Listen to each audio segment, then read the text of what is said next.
Bugun biz Minecraftdagi eng kulgili faktlarni tekshirib ko'ramiz. Birinchi faktimiz bu: golem suvda cho'kmaydi. Ha, to'g'ri, u temir bo'lishiga qaramasdan suvda cho'kmas ekan. Kelinglar buni tekshirib ko'ramiz. Bizga ozgina bloklar kerak va bloklarni terib chiqamiz. Va endi golemni qo'yamiz.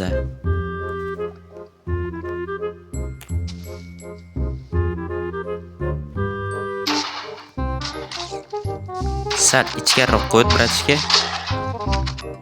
Afsuski bu fakt ishlamadi. Golem albatta cho'kib ketdi. Minecraft fizikasiga xuyet qilmanglar.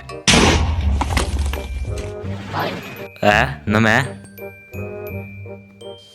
Sen meni akamni o'ldirding. Endi seni men o'ldiraman. Iltimos akajon, bizni tashlab ketmang. Iltimos. Jinnimi bu? Sen tupoyni meni o'ldiraman. Hammani yo'q qilaman. Endi gapirchi uka. Sizni bir umr qo'lingiz bo'lishga tayyorman akajon. Menga sen kerak emassan.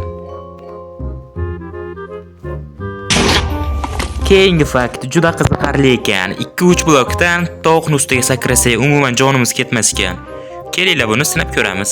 Survivalga o'tib oldik. Endi buni ustiga sakrashimiz kerak. 1 2 3.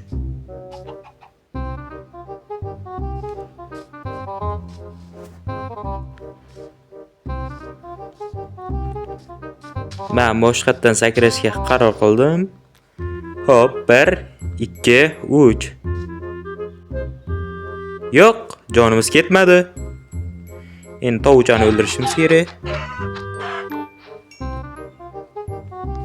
Endi esa oddiy 3 blokdan sakrab ko'ramiz. What? Bu fakt ham vobshim o'xshamadi, ishonish kerak emas. Oxirgi fakt bu: skeletga musiqa qo'yib bersak, u go'yoki toshdek qotib qolar ekan. Birinchi navbatda biz skeletni qo'yib oldik va buni qo'yib musiqa qo'ydik.